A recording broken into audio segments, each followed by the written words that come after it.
Hey crafty babes, Andrea here. I'm going to show you a cool process video for week 35 in my Project Life family album. So here we go.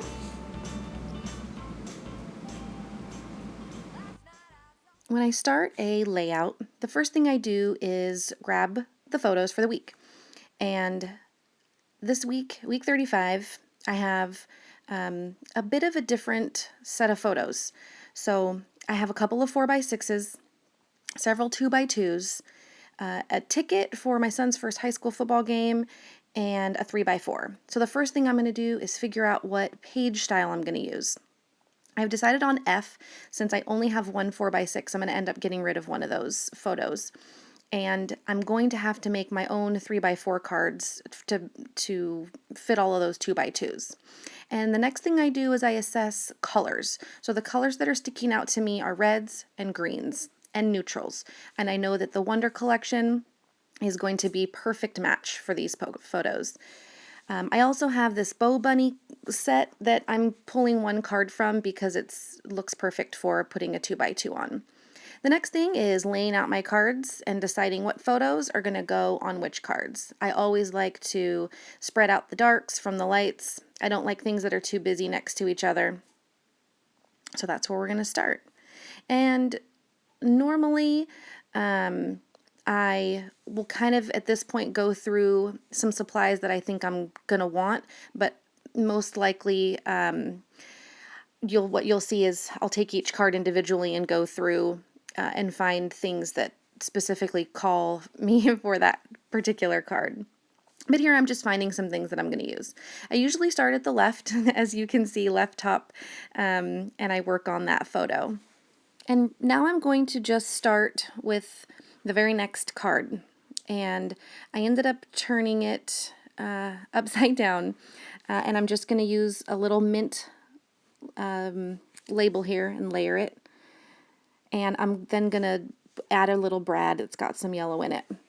Now, when you have a photo of Ice Cube that you find on the internet, on the week that you've been listening to a lot of gangster rap, you include him in your project life, and you put a doily behind him, because why not? So doily, I know that there's a little bit of pink that I need. I feel like where it sits in the layout, I need some pink, but that little ticket isn't doing it. So as much as I loved this square label, I end up going with a round one because I felt like it was a square on a square next to a square. So I commit to the round, and I'm gluing everything down. Now the next one, I'm attempting to kind of put this in a pocket of sorts. I don't want to cover up a lot of it, so I'm looking for a larger label and something that makes it feel like it could actually fit inside of that. And I have these little craft flags that I'm just going to cut down, and then I'm going to staple the sides right on this little label and stick the label inside as if it was sitting in there next to it.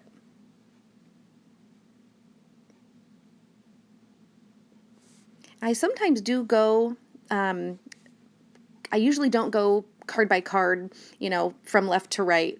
I usually will kind of grab what inspires me next, but I just am, because I know I'm making every single card individually, I'm just going down the line. So that other one with the picture of the food was just very simple. It was already a busy photo, so I just put it on a white background and added a couple embellishments.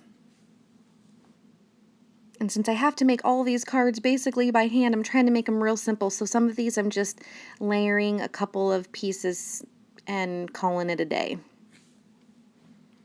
And here this one was, I was pulling in some of the greens and felt like it was a little top heavy with the photo. So I moved some things around and put those items down below. I also felt like I was doing a lot of stuff at the top on some of the other cards. So I wanted to change the composition a little bit.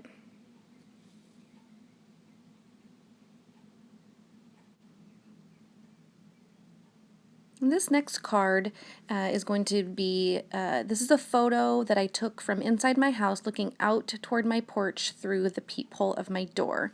I found a really cool quote to use when I posted this on Instagram, but I knew I didn't have enough room for that in my layout. So here I'm just trying to find a lighter color to use underneath it so that there's a bit of contrast. I feel like it's too dark with the dark photo on top of kind of a darker card. It's like a brown. So I'm fiddling with a couple of different pieces of white with some coordinating pinkish things, and I finally, but I knew I needed a little space for some journaling, so I found a scrap with some lines on it, and then that gave me just enough room to write a couple things. And then I used a couple of snippets from a 6x6 pad from the Wonder Collection that had just these little random word rectangles.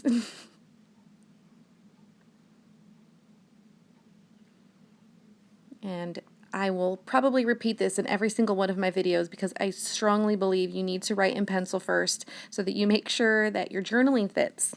Then you can write it in pen when you're ready to commit to that. And trust me, I've ruined plenty not following that process.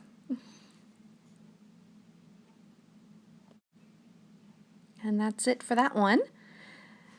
The next card is going to be very simple. I'm going to take one dark strip from the Wonder Collection 6x6 pad. It's a black with some plus signs, and I am just going to place it at the bottom of this little graphic that I made to just be excited about a plan-free weekend. It was glorious.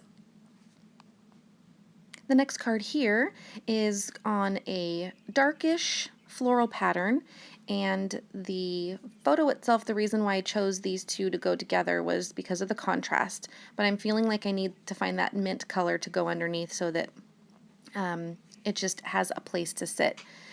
So I found that mint color from a scrap, and I'm trying to convince myself here with this blue tab that I can match it to the blue in the photo that's up in the left, but it wasn't working. So I added a couple of different colored labels and some embellishments to just pull those colors.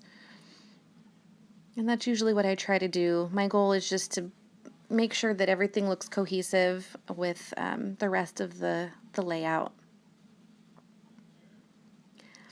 But of course, I got to move stuff around.